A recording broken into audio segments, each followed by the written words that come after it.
10 kita baru mulai mengobrol-ngobrolnya nih sama pematerinya atau sama apa? Sama narasumbernya gitu. Karena kebetulan pas banget buat acara kali ini kita kedatangan tamu dari GDSC Ciputra dari Surabaya gitu. Jadi buat teman-teman juga nih yang masih nyantai atau mau ngajakin teman-teman yang lainnya, boleh banget, ayo kita gaskan, kita ramaikan walaupun emang suasana suntuk dengan UTS ya, tapi gak apa-apa kita gaskan saja. Ya ditunggu ya sampai jam 1:10 teman-teman.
Tes tes.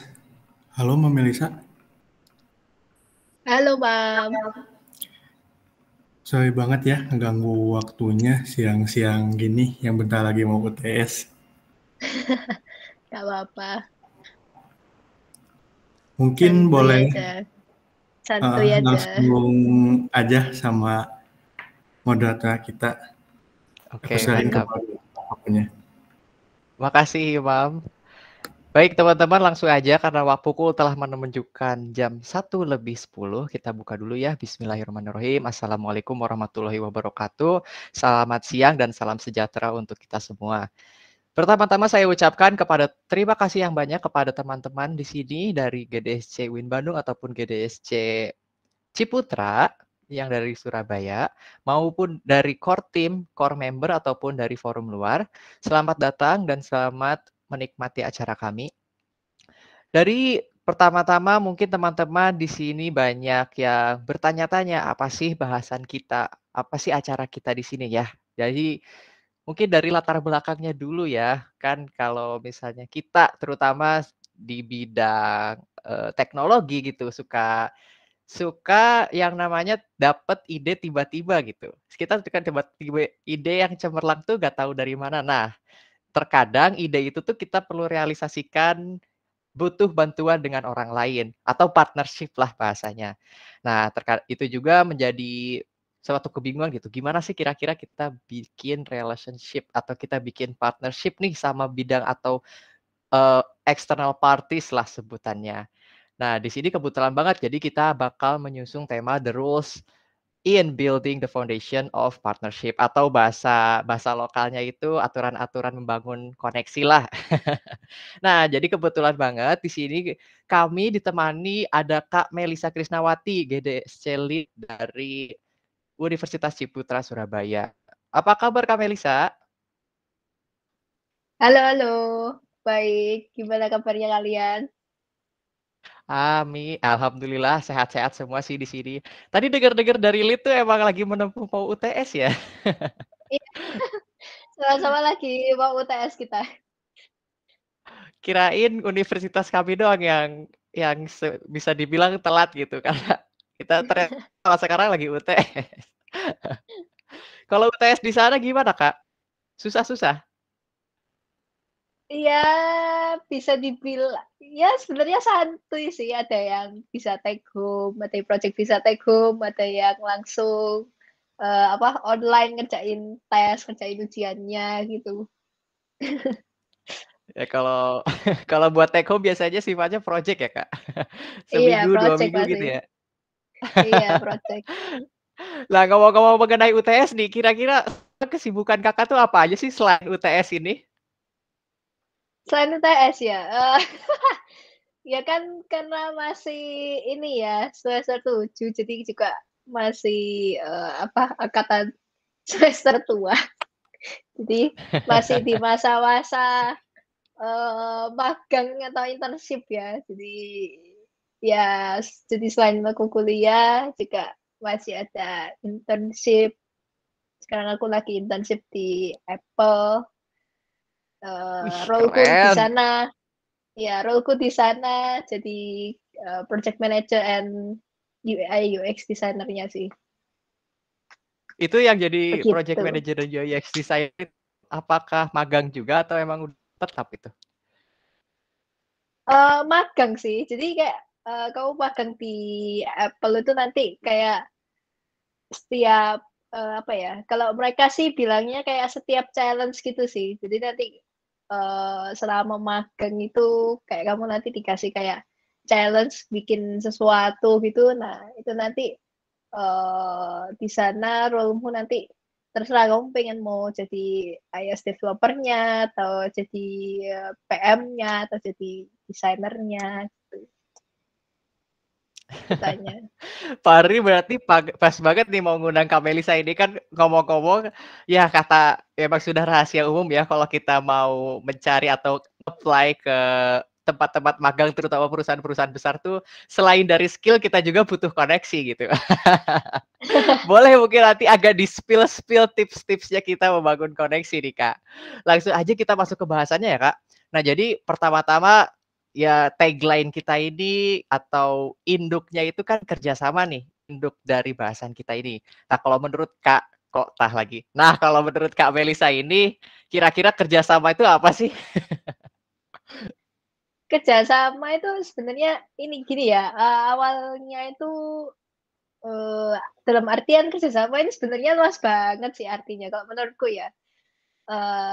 Karena kan, dimulai dari, individu itu sendiri. Jadi kayak, kita sebagai manusia itu kan kayak nggak bisa kayak ngerjain sesuatu itu kayak cuman sendirian aja gitu. Jadi sekarang bayangin kamu mau ngerjain kayak project UTS atau, project lainnya gitu kan nggak berkelompok itu kan pasti lebih berat kan ya daripada kamu nanti ngerjainnya itu berkelompok, terus ada teamwork-nya gitu. Jadi, eee, partnership itu, kerjasama itu sangat dibutuhkan di situ sih. Jadi kerjasama itu sendiri artinya ya sebenarnya sederhana sebenarnya sederhana, kayak bekerja bersama dengan orang lain gitu ya. Sebenarnya cuma gitu Iya, doang, tapi artinya ngomong-ngomong luas nih, banget. berarti sebagai orang yang bisa dibilang berkecimpung di dunia project gitu ya, mungkin kerasa banget ya namanya istilah manusia adalah makhluk sosial itu gitu. Karena kalau kita kerjain apa-apa sendiri tuh ya kerasa capeknya banget ya. Betul. Nah, berarti kalau misalnya tadi tuh sempat juga dibahas tentang teamwork nih. Kira-kira Mhm. teamwork kayak gimana sih yang enak banget buat kita, bekerja terutama dalam membuat project? Pertama sih kalau ngomongin, teamwork yang baik dan, enak buat kita gitu, pertama sih ya di dalam timnya itu sendiri sih, environment-nya itu. Jadi kayak, ketika kamu mau melakukan suatu kerjasama atau kerja kelompok di dalam tim itu kan, kamu harus membangun benar-benar kayak suasana yang kondusif, pertama kondusif dan juga, nggak tertekan gitu member-membernya gitu, dan teammate-nya kalian yang lain, terus juga, eee, enjoy gitu loh. Jadi kita mau berhubungan sama orang, mau ngajak ngomong itu udah nyaman duluan gitu. Jadi intinya di situ sih, jadi teamwork yang baik itu letaknya di situ. Gimana cara kita itu, mau ngajak kerjasama dengan orang lain itu dengan nyaman gitu, intinya gitu. Berarti kita emang harus membuat environment yang nyaman dan kayak kalau dari yang aku tangkep ya, berarti kalau kita mau membangun environment yang nyaman tuh, kita tuh komunikasinya harus baik antar sesama tim nih. Betul. Nah, kalau untuk apa ya, menemukan personel-personel yang komunikasinya baik itu apakah bisa dibangun waktu di dalam tim ataukah sebelum dibuat tim tuh kita harus udah baik komunikasinya? Pertanyaan menarik.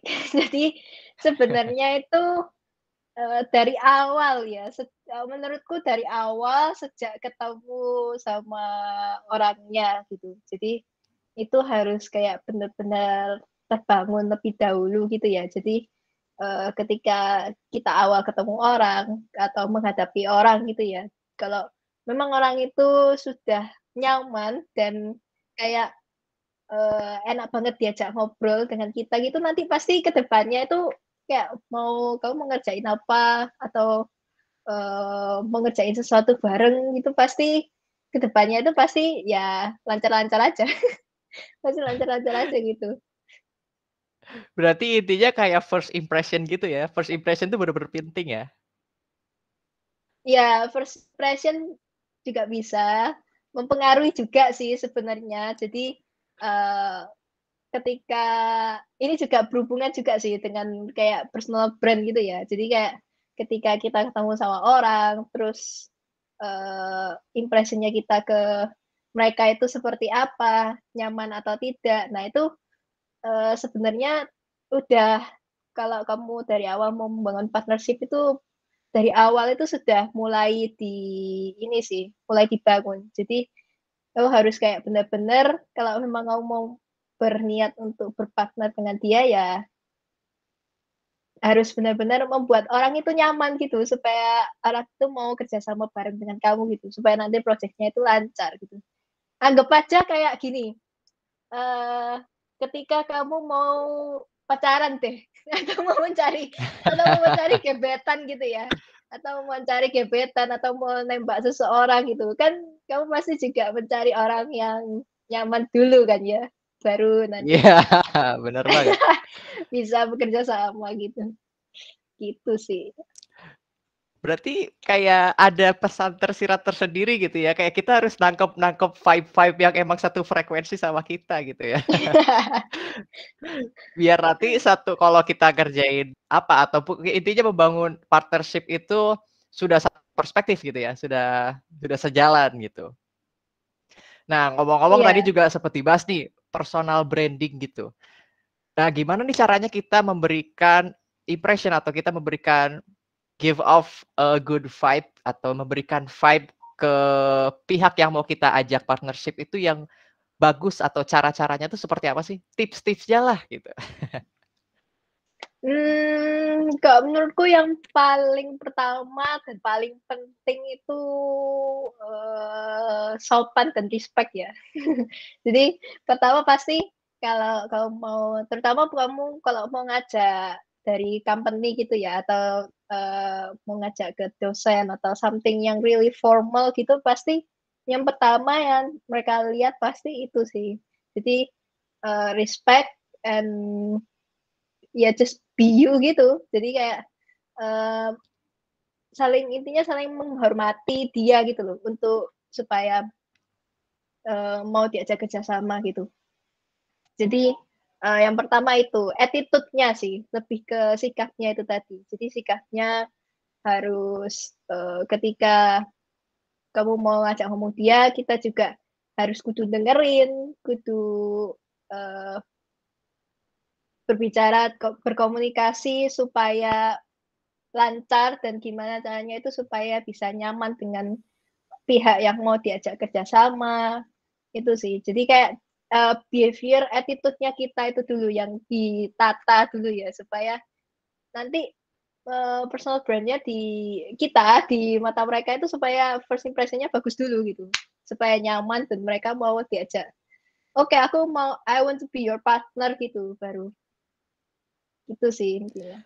Jadi respect, Nah, attitude itu penting banget. respect berarti ya, respect dan attitude ya. Terutama buat yang ke company atau pihak-pihak yang formal gitu. Nah, aku juga sempat dengar-dengar stigma-stigma di sekitar itu kalau misalnya kita mau memberikan atau kita mau bersikap formal atau respect, itu terkadang susah untuk menjadi akrab gitu. Jadi tidak mau, kalau bahasa sininya sih karagok, apa ya karagok? Jadi jadi karagok lagi, apa karagok tuh? Jadi nggak sepenuhnya bisa akrab gitu. Nah, apakah emang benar dalam memberikan respect itu kita tidak bisa akrab? Tidak bisa akrab seperti ya layaknya benar-benar akrab gitu.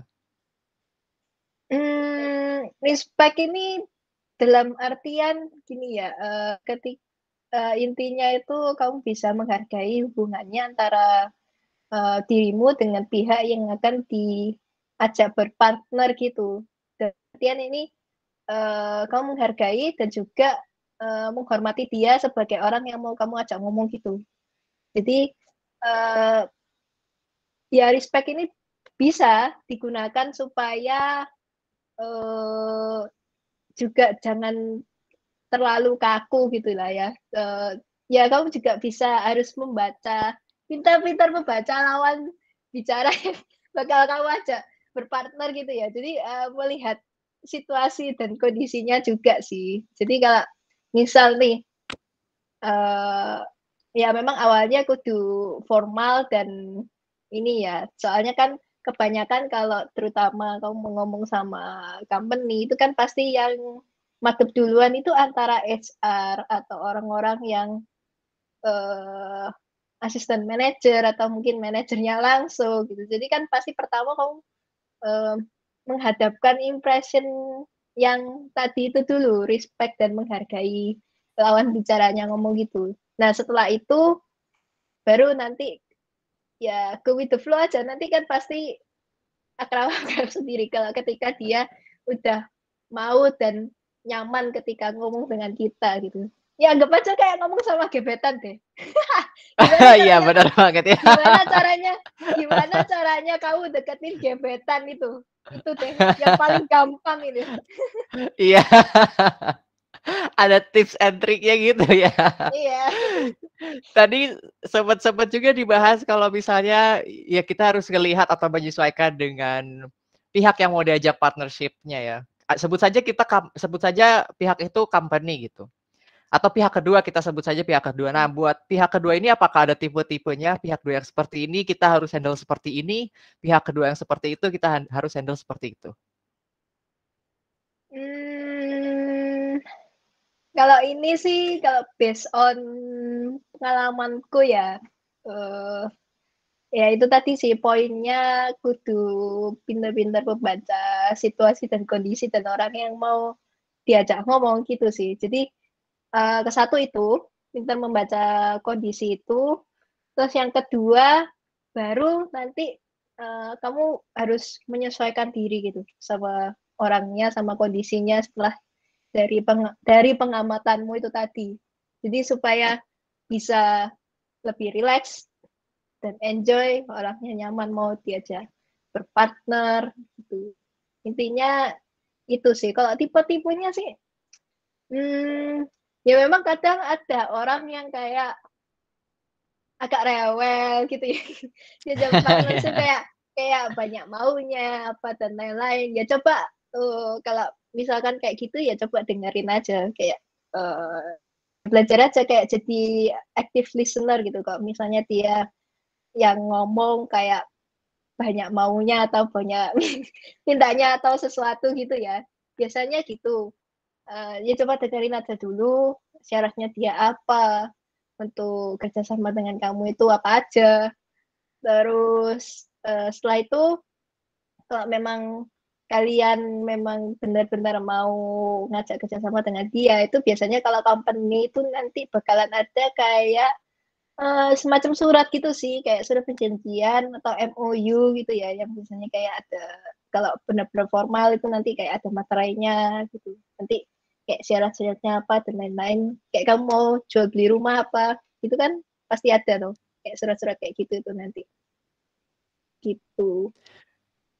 Berarti wah keren sih. Emang bener-bener kita harus jadi active listener gitu.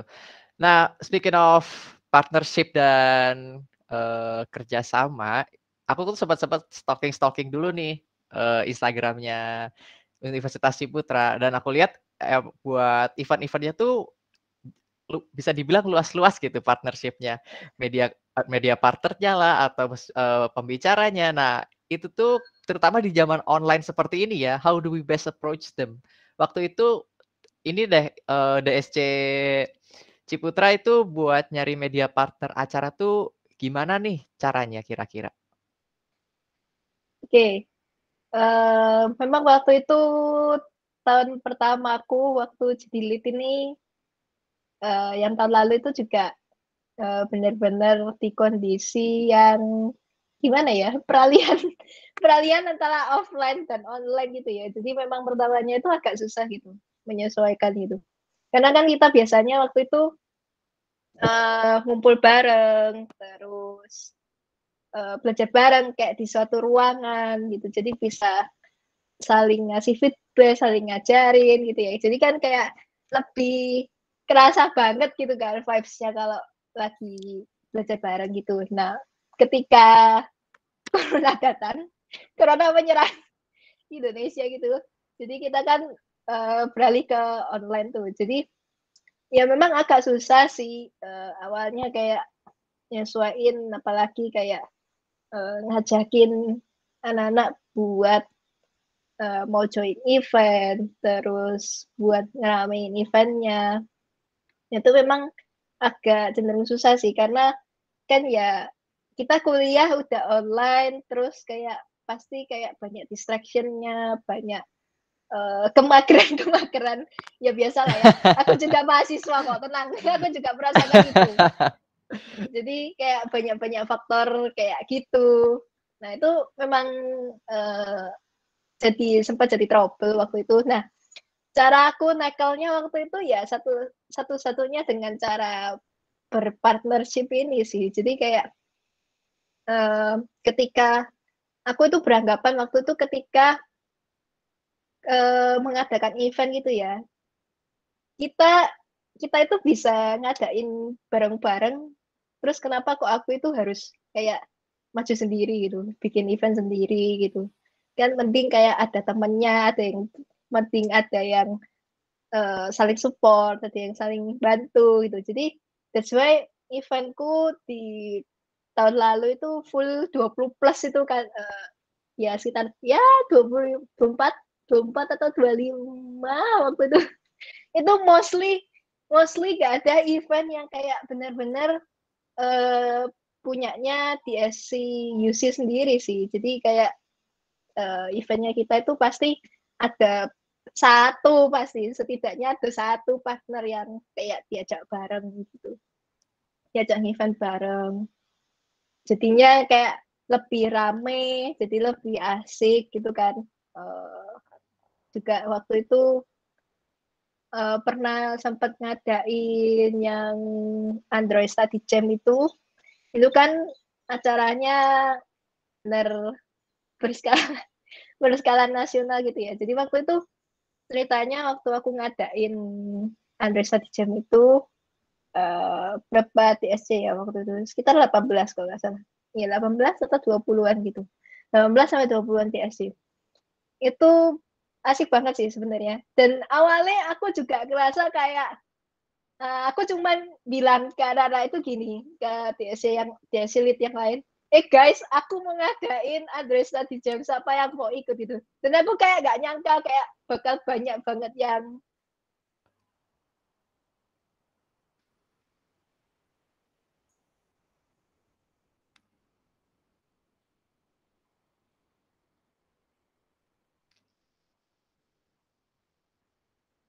Waduh, sepertinya ini sinyalnya Kak Melisa lagi gangguan ya.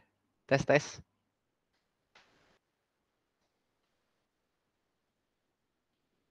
Suaraku ada nggak? Aman Pak, aman. Ada Pak. Oh, sip sip sip. Mohon Iya, ditunggu aja ya kayaknya teman-teman. Mumpung ada gangguan. sambil menunggu Kak Melisa jaringannya membaik nih, sekedar mengingatkan buat teman-teman nanti yang misalnya ada pertanyaan seputar partnership atau building the foundation of partnership, boleh banget nih disimpan dulu pertanyaannya karena nanti di akhir kita bakal ada sesi tanya jawab. Mau teman-teman nanya lewat chat ataupun mau langsung nanya ke Melisa, boleh banget nanti ada waktunya di akhir acara ya. Jadi teman-teman stay tune. Waduh, sekarang malah live.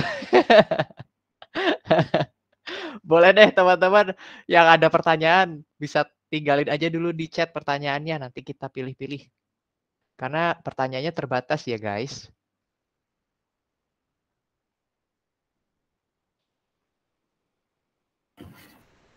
Tapi ngomong-ngomong soal partnership ini kayaknya emang penting banget deh ya, Val. Penting Apalagi banget. kayak yang udah Mbak Melisa jelasin. Iya, Nah, ada balik lagi nih. udah balik lagi. astaga, IndiHome parah. Ya ampun, aku tiba-tiba terlempar keluar. Di Aku mana-mana ya tiba-tiba IndiHome terlempar ya. keluar. Perbincangan GDS Maafkan itu guys. pasti IndiHome ngadat. Maafkan guys. Oh, kejam banget dirimu di IndiHome sampai terlempar keluar tiba-tiba. Aku Aman-aman, tadi cuma jelasin sebentar sampai kok. mana ya? Sampai mau ngadain Android Study Jam tadi. Andre Study Jam ya. Jadi Andre Study Jam itu kan waktu itu aku cuma bilang gini ke DSC Lead yang lain gitu. Guys, aku tuh mau ngadain Android Study Jam untuk kita gitu. Terus siapa yang mau ikutan collab dan kayak nggak nyangka akhirnya kayak sekitar 18 sampai 20 lead itu pada kayak mau gabung. Nah, aku kayak awalnya ya nggak nyangka juga sih bakal sebanyak itu. Jadi awalnya aku mikirnya paling mentok 5 atau 6 DSC gitu. Dan ternyata kayak nggak nyangka bejibun banget gitu yang mau ikut. Dan akhirnya saking banyaknya yang mau ikut, terus waktu itu aku kumpulin lead-lead yang mau ikut itu. Jadi kita kayak bikin grup, bikin meeting sendiri gitu untuk ikut untuk ngerancang Andre Study Jam ini. Terus akhirnya karena saking banyaknya ya, jadi kayak nggak mungkin cuman sekali event gitu doang dan kayak bakal banyak banget yang lead yang kayak pengen juga nge-host dan akhirnya aku bagi-bagi jadi beberapa part gitu eventnya. Jadi waktu itu aku bagi jadi 3 part. Jadi nanti setiap part itu ada dari DSC mana aja yang mau gabung atau mau bikin acaranya. Terus part 2 nanti siapa aja, part 3 siapa aja. Nah, nanti di tiap part itu juga bakal ada yang nge-handle gitu. Jadi kayak ngebantuin setiap part itu supaya bisa lancar di partnya masing-masing gitu. Jadi misalkan aku di part 1 nih, waktu itu aku sama DSC UNER, PENS, satunya apa ya? Aku lupa. Satunya Malang kalau nggak salah. Satunya Malang. Jadi kita berempat waktu itu. Jadi kita berempat, kita terus bagi-bagi tugas di tiap DSC itu. Kamu mau bagian apa? Mau bagian cari speaker atau mau bagian nge-host eventnya atau kamu mau ngebantuin bikin registration-nya, nge-handle di situ. Jadi kita kayak tiap part itu nanti juga bakalan berpartisipasi di nge-handle satu task gitu, masing-masing di satu DSC. Jadi kayak semua itu bakalan kayak ngerata tasknya. Jadi ya gitu deh, asik banget sih waktu itu. Dan ketika setiap part itu ngeran eventnya, itu nanti DSC yang di part-part lain itu pasti juga ikutan nge-share dan nge-support gitu. Kita juga sama, waktu nanti part 2 ngeran acaranya, yang part 1 ini juga pasti bakalan nge-share dan ngeramein gitu, ramein acaranya. Waktu itu aku bagian apa ya di DSC waktu itu nge-host ininya sih, nyiapin Zoom conference-nya tuh. Jadi waktu itu kan aku di part 1, jadi kayak banyak banget yang ikut itu, tembus 200-an anak. Tembus Wah, 200-an anak keren ikut, banget. tembus 200-an anak gitu. Jadi kayak workshop benar-benar kayak tutorial awal-awalnya gitu, tutorial membuat apps di Android masih basic banget gitu. Nanti yang part 2 mulai agak susah, yang part 3 mulai susah banget, atau mungkin dia mau dibuat workshop atau talk show yang lain gitu. Itu sih ceritanya waktu itu. Jadi semakin advance ya. Tapi itu ide bagus juga nih kalau misalnya kita mau ada event-event, terutama buat DSC ini kan emang udah ada platformnya buat lead-leadnya ini para ngumpul nih. Ya baik, enaknya sih kita kasih tahu, nanti kita bakal ngadain event ini nih, siapa yang mau join gitu ya. Aku Soalnya juga pas rencananya dilihat, tahun ini mau ngadain lagi sih itu. Cuman kan apa masih study jam lagi? belum Android Study Jam lagi. Jadi cuman kan belum ku announce ya. Jadi mungkin karena kemarin dari Google-nya kan, kalau tahun lalu itu kan dari sananya mereka itu udah kayak punya uh, framework-nya sendiri sih. Jadi kayak mereka itu di bulan apa nanti Android Study Jam, Desember, terus nanti Januari atau Februari ada Firebase, Maret ada Flutter, itu sih. Tapi tahun ini ternyata nggak ada. Jadi kemarin waktu dibilang nggak ada gitu, aku juga masih agak bingung sih mau ngadain kapan. Jadi akhirnya mungkin tetap sama kayak tahun lalu ya. Kalau tahun lalu kan timelinenya itu Desember Android Study Jam. Jadi aku bakalan ngikut itu juga sih. Ya tungguin aja. Wah, boleh banget nih, ditunggu banget undangannya. Soalnya buat sedikit sneak peek, kita DSC Win Bandung juga bakal ngadain study jam mengenai hal itu akhir-akhir tahun ini. Siapa tahu kita bisa collab. Mantap deh kalau gitu. Tahun lalu juga ikutan kalau nggak salah. Yang rame-rame itu. Yang DSC-mu ini. Iya kalau nggak salah ikut sih. Tahun lalu ya. Mantap. Nah, balik lagi nih ke masalah tentang partnership atau hubungan ya. Kan analoginya kalau di dalam pacaran itu ada emang relationship yang bagus, emang ada toxic relationship. Nah, kalau untuk partnership sendiri apakah ada bad partnership dan good partnership? Ada. Kalau menurutku ada sih. Nah, yang kayak Jadi, gimana itu tuh? jadi kalau good partnership itu tadi ya, kan udah tak sebut juga beberapa tadi di awal. Jadi harus ada respect, harus ada communication yang jelas gitu ya. Terus apalagi itu dalam membangun tim itu juga dalam membangun partnership itu juga environment-nya itu juga kudu nyaman. Itu pasti good partnership ya. Kalau kalian nonton startup, drama startup itu kan waktu itu si Nam Dosan yang mau bikin tim buat hackathon itu juga kan waktu itu dia bertiga tuh sama teman-temannya. Nah, kenapa kok teman-temannya yang dua ini selalu ngikut aja sama Nam Dosan? Yaitu tadi karena mereka kan udah respect sama Nam Dosan, dia juga udah punya tujuan yang jelas. Jadi mereka mau ngikut si lead-nya ini juga nyaman gitu loh. Mau kemana aja ya pasti mau ikut mereka. dia pasti udah manut gitu. Jadi teamworknya itu environment-nya di timnya dia itu kan udah kayak kebangun banget gitu. Terus waktu ketika udah masuk hackathon tuh kan ada si Sodalmi itu sama yang si cewek yang si desainer itu ya, siapa ya, Saha itu ya namanya itu. Nah, jadi waktu itu kan juga si Saha ini, nah ini juga termasuk bad partnership sih sebenarnya. Waktu itu kan ceritanya rebutan meja kalau nggak salah ya. Jadi di ruangannya udah masuk di sandbox nih ceritanya waktu itu. Udah masuk di sandbox, terus milih-milih bangku gitu kan. Nah si Saha itu kan kayak mau duduk di pojok, mau duduk di tengah atau mau duduk di mana gitu waktu itu.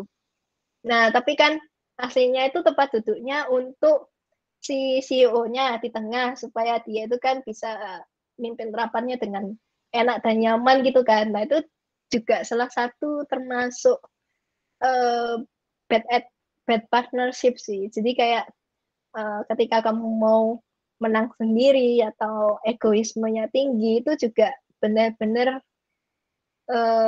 jangan ditiru juga. Jangan ditiru juga ketika di dalam tim itu karena nanti bakalan ada pihak lain yang nggak mau atau nggak nyaman sama kamu gitu. Jadi kayak mereka pasti nggak mau nurutin kamu dan akhirnya nanti bisa jadi terjadi konflik. Terus parahnya lagi bisa jadi perpecahan di dalam tim itu juga gitu ya. Terus apa lagi? Ya gitu sih. Jadi kalau bad partnership itu kebanyakan mereka itu broken atau partnershipnya rusak itu ya gara-gara itu sih. Kebanyakan faktor tertingginya itu pasti efek dari eh, egoisme yang tinggi banget itu tadi. Jadi ya jangan sampai kayak gitu guys. Jangan ditiru. Jangan ditiru.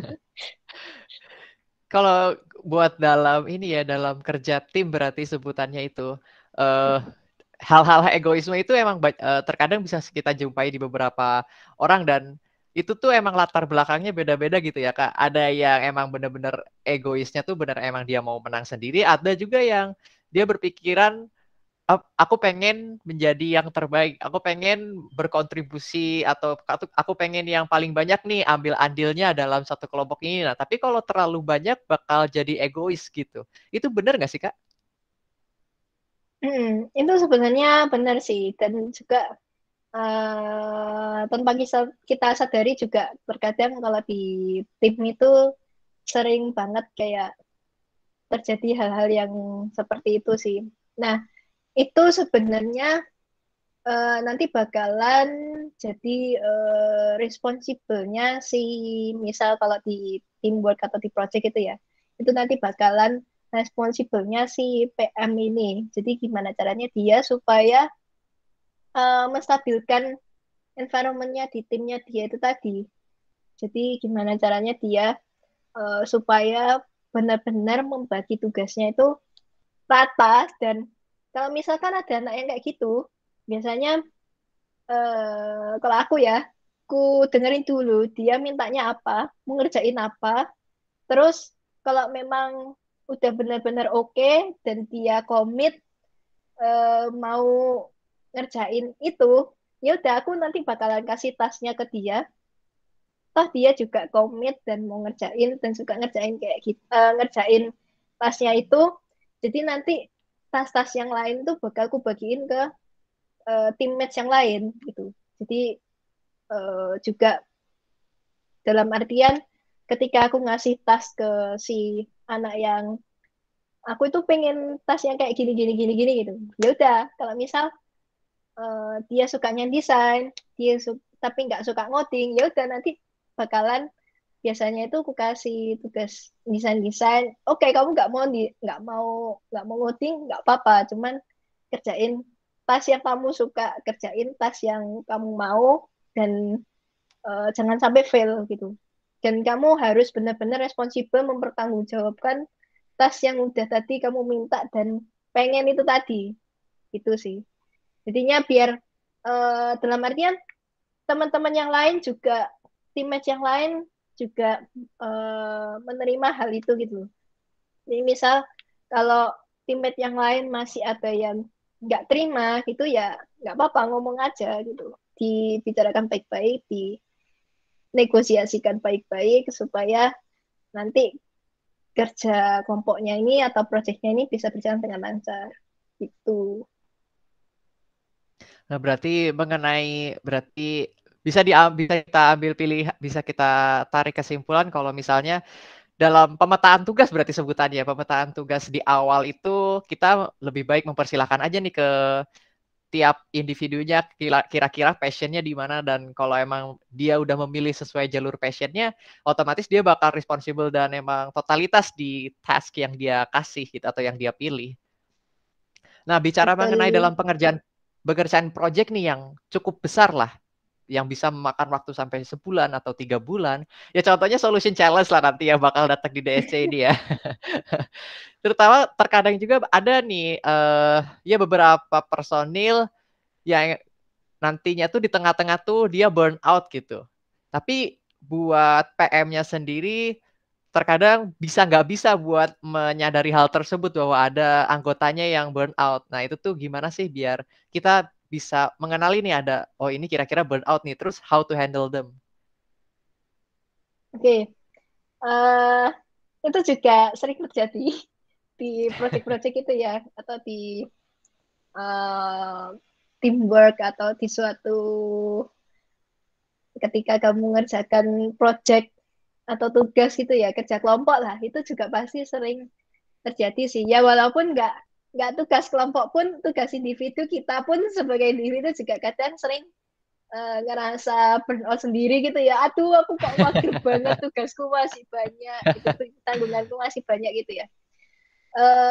Kalau di tim itu pertama sih ya, PM-nya juga kudu bener-bener nggak peka gitu loh, mengenali kalau misal teammate-nya itu ternyata kayak burnout dan kayak udah mager banget kerja gitu. Nah, terus kalau aku sebagai PM itu nanti uh, bakal aku tanyain gitu, kamu kok kenapa kok kamu kayak mager banget gitu. Terus nanti kan dia bakalan cerita kayak, iya tugasku iki loh banyak, PR-ku sak bejibun dari dosen, terus belum lagi nih nanti ada project magang gitu ya. Itu nanti uh, bakalan biasanya di tim juga ketika sudah ada satu orang aja yang kayak gitu, yang kayak burnout dan malas-malasan itu, timnya yang lain ini pasti juga terpengaruh gitu. Nah iya, Timnya yang lain itu. pasti kan terpengaruh. Jadi biasanya kalau kayak gitu, biasanya kalau aku ya biasanya di dalam satu sprint itu ya, kalau kita pakai agile atau project management gitu, biasanya ketika di dalam satu sprint itu nanti kita ada setidaknya ada jeda untuk sesi curhat atau mabar gitu ya, sesi curhat atau mabar, terus apalagi ya, menggibah bersama gitu kita biasanya menggibah bersama gitu. Jadi biar tetap pekerjaannya itu benar-benar jalan gitu loh. Meskipun kita kelihatannya hayu itu tapi tetap jalan gitu, tetap relax gitu. Jadi supaya suasananya itu juga nggak jelek-jelek banget gitu di dalam tim. Kalau aku gitu sih.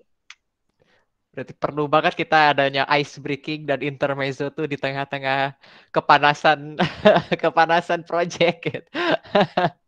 Bicara mengenai Iya. kita harus peka menggunakan, ya bisa dibilang kita menggunakan empathic dan sympathetic abilities kita gitu. Nah, kita juga harus bisa memahami karakter-karakter rekan-rekan kita. Nah, ada pertanyaan juga nih dari attendees-nya. Apakah mengkaji ilmu psikologi itu bisa membantu kita dalam membangun relasi, kolaborasi, dan itu juga memahami personil lainnya?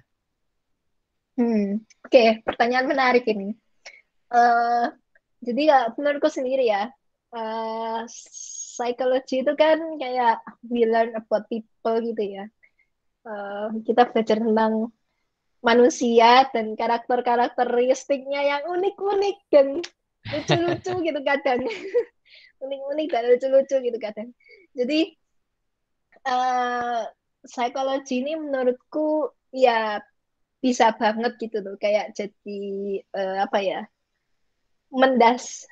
mendasari pengetahuan atau ilmu kita dalam mengenali kayak, oh ternyata ada loh personality yang kayak misal kan ada tipenya juga banyak tuh. Ada yang 4 tipe, yang sanguin, koleris, melankolis, sama plekmatis itu kan ya. Yang paling simpel kan itu. Terus ada lagi yang MBTI, yang 16 personality itu, yang ENFJ, ENFP, INTP, dan kawan-kawan, dan huruf-huruf lainnya itu. Nah, itu juga menurutku benar-benar membantu sih dalam pengetahuan kita itu dalam apa ya, mengenali ternyata kayak ada loh individu yang ternyata karakternya kayak uh, pragmatis, yang nggak suka tengkar gitu. Jadi kalau ada masalah itu dia pasti cenderung mundur gitu. Terus ternyata ada juga kalau misal temen di dalam timmu itu sukanya guyon, melulu ngelawak tok ya, itu pasti udah sanguin itu pasti. Terus ada juga yang perfeksionis banget gitu. Jadi kayak orangnya itu benar-benar orang yang teratur dan rapi. Nah, itu pasti orang-orang yang bertipe perfeksionis atau melankolis itu tadi. Terus ada lagi yang uh, personality-nya itu kayak dominan banget gitu. Jadi intinya uh, apa ya, leaderistik gitu kalau aku bilang. Yaitu ternyata tipe orang yang koleris itu tadi. Tapi bukan berarti dia suka marah atau gimana gitu ya. Kalau menurutku tipe-tipe orang koleris itu biasanya dia itu orang-orang yang gimana ya, ya personality-nya dominan itu tadi sih menurutku. Bukan karena suka marah atau gimana. Jadi biasanya kalau dia ada di dalam tim ya, ada something yang kayak beda pendapatnya sama dia, itu dia pasti ngomong. Jadi kayak uh, berkebalikan sama pragmatis itu tadi sih. Jadi ketika di dalam tim ada 4 tipe orang itu benar-benar sangat membantu dinamika timnya itu tadi sih. That's why kalau di dalam project atau di dalam startup itu kan pasti ada 3 H itu ya yang penting. Hipster, sorry, hacker, hipster, hustler. Jadi itu juga penting sih. Personality itu menurutku juga berpengaruh dalam tipe 3H itu tadi sih. Jadi tapi ya nggak cenderung melulu, kebanyakan orang yang perfeksionis itu ternyata tipenya hacker itu nggak terlalu begitu juga sih. Ya ada yang orang perfeksionis tapi ternyata dia itu hipster. Jadi dia itu perfeksionisnya, detailsnya itu di bidang hal-hal komponen-komponen desain gitu. Jadi kayak buttonnya itu kudu jaraknya seberapa sama tulisannya itu gitu. Jadi belajar psikologi itu eh, menurutku bisa membantu eh, pengetahuanmu itu dalam mengenali orang atau membaca orang di situasi tertentu gitu sih, dalam mengenali, dalam menghadapi orang deh. Itu sih menurutku. Ya, berarti intinya kita bisalah menggunakan dasar-dasar ilmu psikologi buat ya how to handle people dalam tim kita. Nah, ngomong-ngomong juga tadi sempat dengar-dengar bahas-bahas lagi dari awal kali ya. Bahwa Kakak Melita ini lagi nih di Apple. Nah, boleh dong di-spill nih kira-kira pengalamannya atau gimana sih cerita Kakak bisa magang di Apple tuh? eh Kalau gimana bisa magang di Apple sih? Ya, karena diseleksi, karena ngikutin, karena apply. Jadi ya itu sih, dari apply terus nanti ada tes, interview dan lain sebagainya itu ya. Jadi eh ya dari situ sih nanti kayak benar-benar disaring gitu dan diterima kayak di Apple gitu. Terus nanti ketika di dalam Apple-nya sendiri itu pun juga apa ya, kamu juga bisa beresponsibel mengambil salah satu role dari 3 hal itu tadi sih. Jadi antara kamu mau jadi iOS developer, jadi codersnya, atau kamu mau jadi desainernya, atau kamu mau jadi PM-nya gitu, project manajernya gitu. Kalau di timku sendiri nih, untuk challenge yang sekarang, karena timku ini unik banget sih. Jadi aku berempat, sorry, berlima sama aku. 4 orangnya ini coder semua. Jadi di antara kita nggak ada desainer, nggak ada PM-nya. Jadi akhirnya aku ngambil kayak double role gitu. Jadi aku ya as a designer, ya as PM juga gitu. Tapi ya nggak apa-apa kan, namanya juga belajar ya di dalam magang Merangkap itu. berarti ya. Ah, Merangkap ya. Kalau aku jadi penasaran nih kalau misalnya dalam interview-interview ya yang pertama magang dulu deh. Itu kira-kira pertanyaan seperti apa sih yang biasa ditanyakan tuh? Dan biasanya orang seperti apa atau jawaban seperti apa yang diinginkan dari pihak penanya? interview ya. Interview setauku kebanyakan itu pasti yang keluar pertanyaan. Aku juga gak yakin sih karena aku bukan HR ya. Tapi kebanyakan pasti kayak study case gitu mungkin. Jadi kayak supaya HR-nya itu mau ngetes eh, problem solvingmu itu seberapa besar sih gitu. Jadi mungkin kebanyakan itu sih Langsung saja pertanyaan-pertanyaan, diberikan kasus-kasus ya. pertanyaan-pertanyaan problem solving gitu. Nah, bicara tentang partnership juga ini kan kalau kita katakanlah ini ya buat acara kita mau ngadain acara mau nyari media partner lah simpelnya. Nah itu kan biasanya kita suka nyari-nyari nih Pak apa namanya bagan-bagan atau company-company yang mau kita ajak partnershipan. Nah biasanya kan kita ajuin MOU nih. Nah itu kira-kira pengajuan MOU itu yang baik dan benar tuh kayak gimana sih? Oke, kalau cara pengajuan MOU yang baik itu yang pasti ada tanda materai atau tanda tangan gitu ya yang menunjukkan kalau letternya itu, MOU-nya itu benar-benar formal dan bisa dijadikan jaminan gitu, alat bukti perjanjian gitu ya. Jadi ya selain itu juga di MOU-nya biasanya itu juga ada kayak kop suratnya gitu. Jadi kayak kop dari lembaga institusinya gitu. Jadi misal kalau dari UC nih, misal MOU dari Hima gitu atau dari DSC, itu pasti kan di atasnya masih ada tulisan atas nama Universitas Putra, pada dan lain gitu. Terus juga pasti ada tanggal jelas ya, tanggal, tanda tangan, materai, terus kayak semacam kata sambutan gitu sih, kayak yang terhormat atau kepada yang terhormat Bapak Ibu atau direktur atau supaya kalimat sapaan untuk orang yang nantinya akan menerima surat ya. Ya, I know kita kita di zaman modern udah jarang banget yang namanya surat menyurat.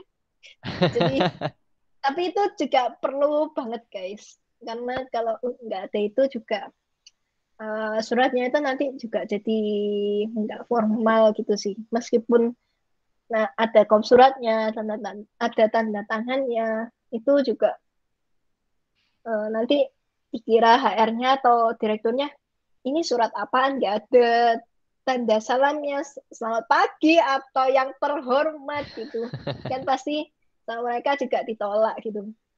Terus yang paling penting juga MOU-nya itu juga jelas gitu. Biasanya kalau di MOU itu ada yang dinamakan sebagai pihak pertama kamu harus ngapain dan syaratnya apa aja. Terus nanti ada siapa sebagai pihak kedua dan kudu ngapain aja. Nah, itu juga harus kayak benar-benar jelas gitu. Ini kalau hal-hal yang teknikal ya, jadi itu benar-benar harus diperhatiin sih.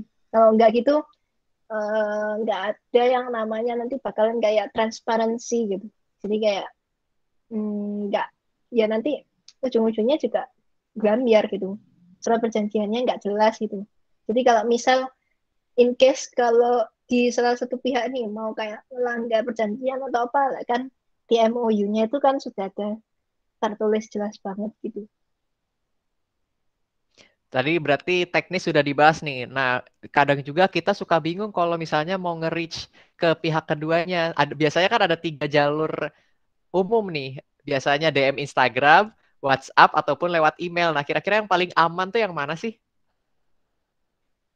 Hmm,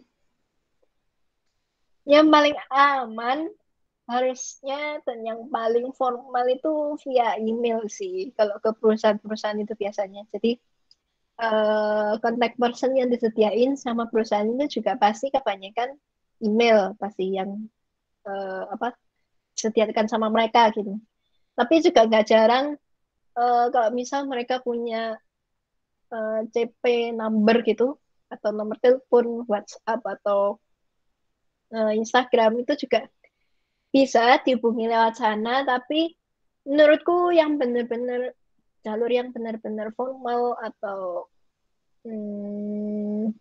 yang paling apa ya? Kalau menurutku yang paling nyaman sih via email sih biasanya kalau ke perusahaan-perusahaan itu. Jadi kalau ya Instagram ini kan karena kita udah di era digital gitu ya. Jadi kalau kebanyakan kalau di zaman dulu itu pasti hubunginya via email. Kalau di zaman sekarang ini hubungin Instagram atau WhatsApp itu juga oke sih menurutku.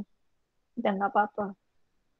Oh iya gitu. Jadi Terutama dua-duanya buat oke. ini ya, buat akun-akun yang bisa dibilang akun-akun influencer ya. Tapi sifatnya itu suatu komunitas bukan individu. Terkadang kalau kita lewat email tuh jarak banget dibacanya gitu, malah gak dibaca. Tapi kalau di DM Instagram atau di WhatsApp tuh kan ada notifikasi langsung gitu, Iya. terutama di WhatsApp gitu. Berarti kalau emang lewat zaman sekarang melalui WhatsApp juga sudah aman ya. Berarti Nah, emang sebenarnya bisa nggak gitu apa-apa ya. sih. Takutnya tuh kan menyalahi etika kayak gitu. Cuman nggak berarti nggak salah kan itu ya. Sebenarnya mau hubungin via apapun nggak apa-apa, asalkan ya itu sih tadi respect itu tadi sangat penting dan menggunakan bahasa yang formal dan sopan gitu ya. Karena kan eh, respect itu sangat benar-benar mendasari hal-hal yang lain gitu. Jadi ketika kamu menghormati dan menghargai orang lain dan sopan dalam berbicara itu pasti orang itu mau nanggepin gitu. Ya meskipun ada beberapa mungkin chatmu diri doang atau mungkin karena mereka sibuk gitu ya. Tapi respect itu must be given to the will of every creature sih menurutku ya. Jadi kayak respect itu harus kayak ya, diberikan ke semua orang gitu sebelum berhubungan itu sih yang jadi dasar gitu menurutku. Yang ngomong-ngomong tadi kita ngirim MOU. Sekarang bicara kalau kita menerima MOU nih, kan kita baca-baca biasanya dari pihak pertama harus ngapain, pihak kedua harus ngapain kayak yang tadi udah dibahas. Nah, kira-kira gimana sih cara kita ngekaji si MOU itu tuh biar kita tuh tahu kira-kira ini kalau misalnya ini kira-kira MOU-nya bagus nih buat diambil, kira-kira ini enggak deh gitu. Itu kira-kira dilihatnya dari mana ya?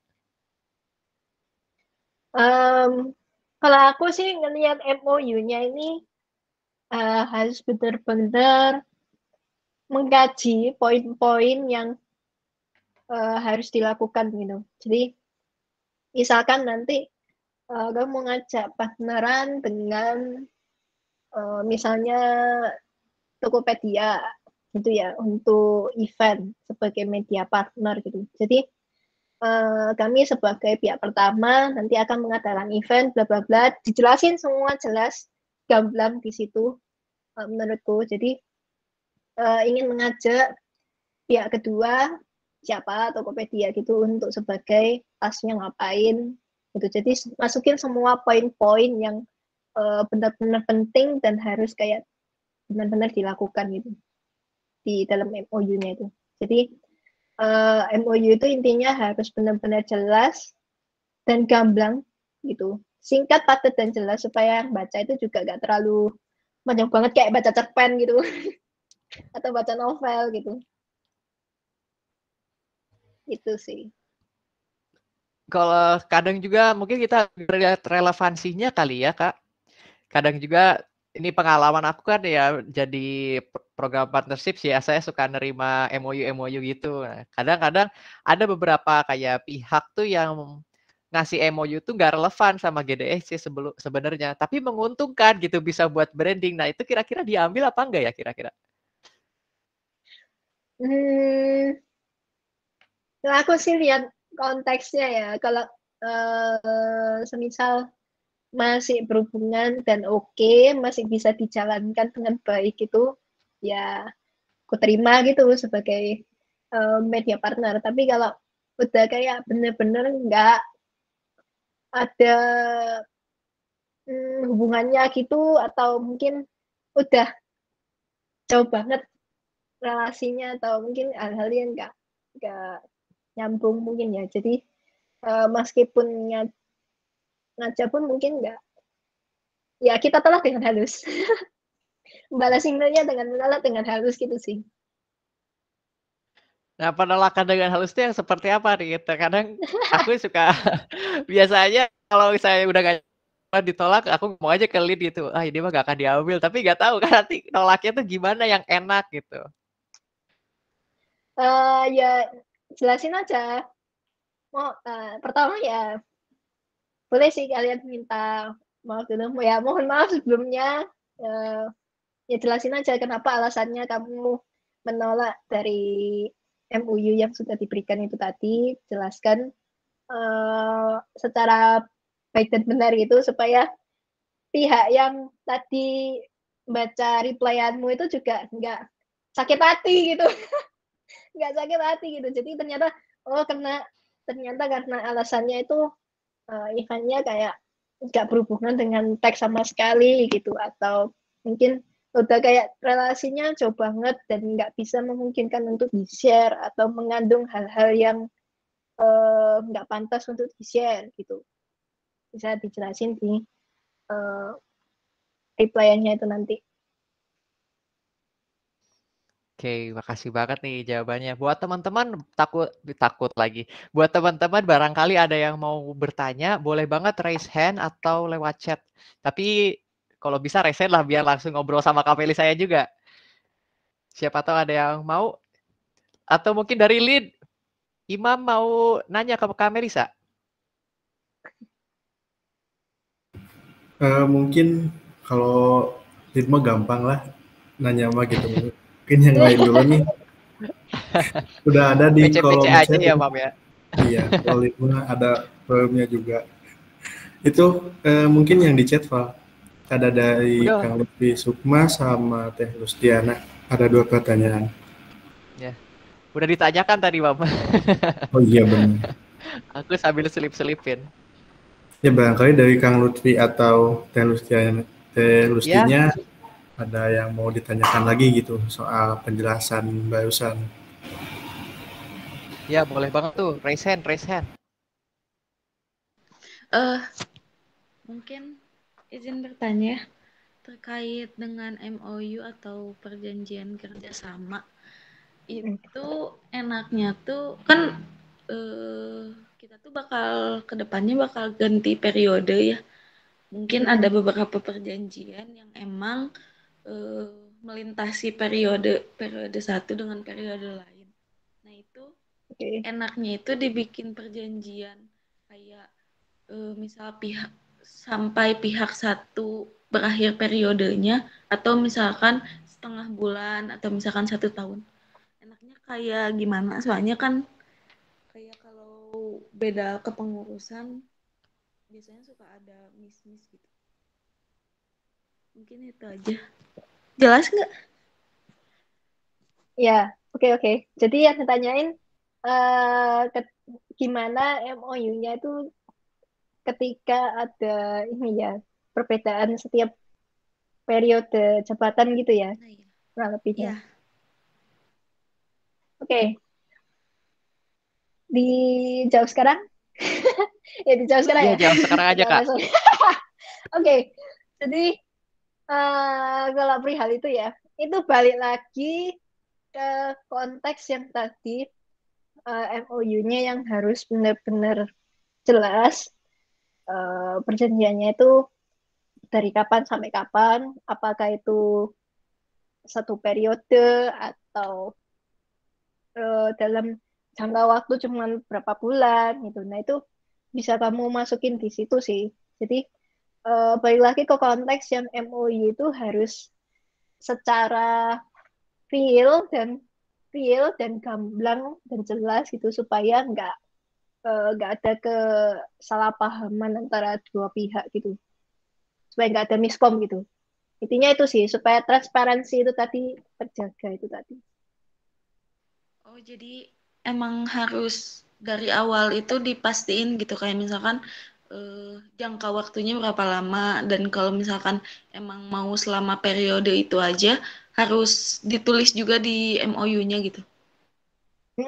Supaya dicantumkan sih. Jadi supaya pihak keduanya ini juga nggak kaget kalau tiba-tiba kayak misalkan kalian udah nggak jadi media partner lagi nih. Jadi kalau misalkan dia nge-share sesuatu ke kalian, terus kalian nggak nge-share balik, itu dia juga nggak kaget atau gimana gitu. Supaya supaya nggak ada miskom itu tadi. Soalnya kalau terjadi hal-hal yang kayak gitu kan juga nggak enak kita sama pihak yang diajak kerja sama tuh. Jadi bisa jadi dia kayak ngerasa kapok atau nanti bakalan nggak ngerekomenin kalian buat jadi media partner di acara-acara lain gitu. Ya, kita kan nggak mau menghindari hal-hal yang kayak gitu ya. Jadi ya balik Iya. lagi ke konteks yang tadi MOU harus secara jelas dan gamblang itu tadi. Oke, makasih. Sama-sama. Oke, makasih banget Kak Lustiana atas pertanyaannya dan juga makasih ya Kak Melisa udah jawab pertanyaan dari Lustiana. Dan dari kali dari teman-teman ada lagi yang mau ditanyakan? Dari Kak Lutfi nih, siapa tahu mau ada yang ditanyakan lebih lanjut lagi.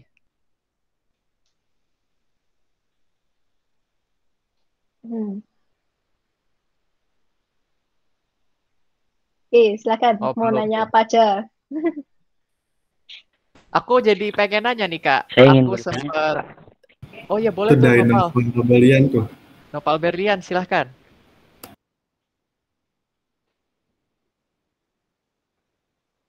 Ayo Noval Berlian tadi izin bertanya, silahkan. Ya, mau bertanya sama Kak Melisa. Tadi kan sempat nyinggung soal koneksi juga nih. Nah, kalau misalkan kita udah ada koneksi dan relasi gitu, bagaimana sih cara kita memanfaatkan koneksi yang kita miliki dengan baik supaya kita bisa dapat benefitnya, tetapi tidak melanggar norma gitu, seperti kebanyakan praktek-praktek di luar sana gitu, Kak. Itu mungkin. Terima kasih sebelumnya. Saya berarti yang mau nanyain gimana caranya memanfaatkan relasi ya intinya. Iya, Ya, Kak, iya, oke. Kak. Itu. Oke, Em, sebenarnya simple sih supaya nggak ngelanggar norma-norma itu tadi ya. Ya intinya kalian ya just be you, buat jangan apa ya, jangan juga tidak menghargai orang lain atau ya attitude-nya dijaga gitu ketika berhubungan atau berrelasi sama orang lain supaya eh, hubungan itu tetap terjaga dan kalian bisa kemungkinan kalau kalian tanya atau mungkin kalian butuh sesuatu itu juga bisa si orang yang kalian ajak ngomong atau ajak partneran atau temenan gitu juga bisa ngasih relasi kalian ke temennya kenalannya yang lain gitu. Jadi aku punya case nih kayak kejadianku kemarin. Jadi ceritanya nih kan kemarin aku kayak nyari broker gitu ya, broker atau agensi, properti agensi gitu lah ya untuk project gitu. Nah, waktu itu di timku itu uh, ceritanya nggak ada yang punya kenalan properti agensi gitu. Jadi kan juga agak susah tuh nyarinya properti agensi yang kita kayak udah kenal atau udah punya hubungan gitu ya, atau punya teman properti agensi itu kan juga agak susah. Karena kan kita kalau nggak cari rumah itu kan ya nggak ke properti agensi, ceritanya gitu, ya kan. Nah, jadi dari relasi itu sendiri kita ya just be nice to people gitu. Jadi kita juga nggak bakalan bisa tahu atau ke depannya itu nanti kita juga bisa minta pertolongan dari orang yang kita tahu dari relasi yang kita punya ini. Jadi kemarin itu aku sampai nanya-nanya ke beberapa ke banyak teman-temanku itu, kalian ada kenalan properti agency nggak? Jadi barangkali mereka itu juga bisa ngasih koneksi gitu loh, ngasih kenalan orang gitu untuk kalian bisa tanyain atau kalian butuhnya apa gitu untuk interview atau untuk ngobrol gitu atau mungkin untuk sesuatu yang lain gitu loh. Jadi just be nice gitu intinya ke orang-orang sekitar itu ya kita gak bisa tahu nanti bakalan di masa depan itu ternyata oh aku dapetin bantuannya itu ternyata not expected gitu jadi dari orang itu gitu loh yang ternyata udah kayak mungkin dulu kenalnya teman SMA atau mungkin dulu kenalnya teman kuliah gitu jadi ya dunia itu sempit guys jadi ya intinya begitulah just be nice to people gitu intinya kita juga karena kita juga gak bakalan tahu apa yang bakal terjadi di masa depan gitu ya putus banget sih aku ya gitulah guys intinya apa kamu jawab ya Novel. Oke, jauh banget. Makasih, Kak. Kasih banget pertanyaan Noval tadi. Pertanyaan aku jadi terwakilkan sama Noval. Makasih banget juga Melisa atas kata-kata akhir yang puitisnya. Mungkin untuk sesi tanya jawab kali ini kita cukupkan saja dulu sekarang sampai saat ini. Mungkin sesi selanjutnya kita ada dokumentasi. Silakan buat admin untuk mendokumentasikan. Ya diarahin lah.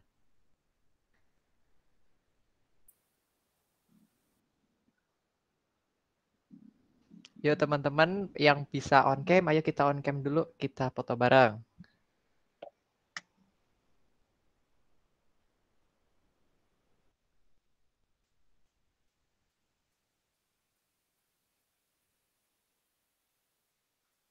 Aku mulai melihat wajah-wajah ganteng dan cantik di sini. Gimana muka-muka di sini sama di sana beda? Sama dong. Gak beda jauh kok. Kan ya sama-sama masih di lingkungan ini ya, di lingkungan kampus ya. Jadinya sama lah. Muka-muka mahasiswa ya. Iya, muka-muka mahasiswa gitu. Yang stres ujian ya ini lagian. Iya, ini. Boleh dari adminnya, boleh diarahkan? Gak ada suaranya.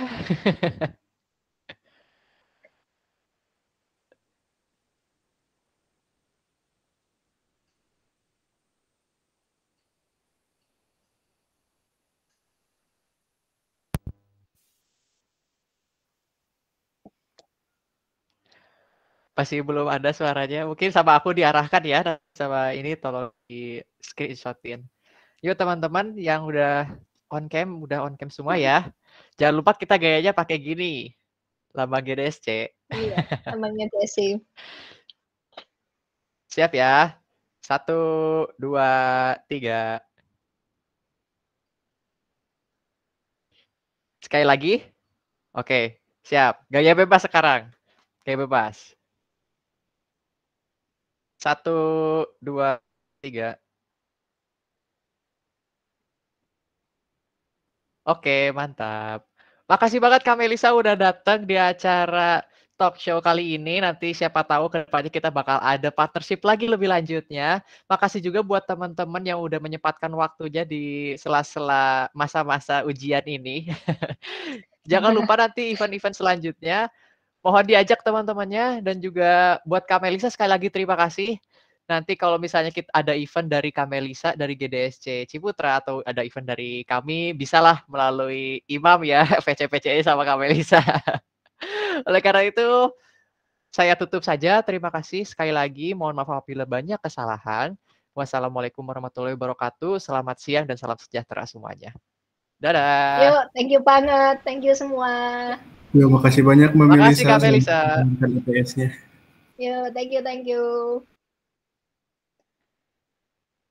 Aku izin live dulu ya, Mom. Oke, Guys. siap. Boleh, boleh Kak. Semangat. Makasih ya. Semangat UTS-nya. Yuk, thank you Nova. Siap Kak, semangat UTS-nya. UTS juga. Pejuang UTS kita.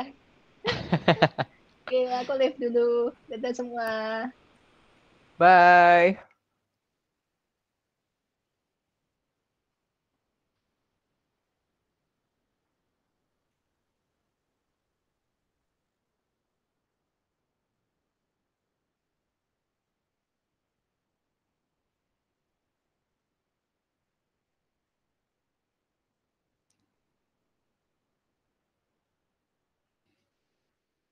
Namanya ini tinggal core team semua enggak? Oh, ada topik Hidayat masih. Kick aja, Pan.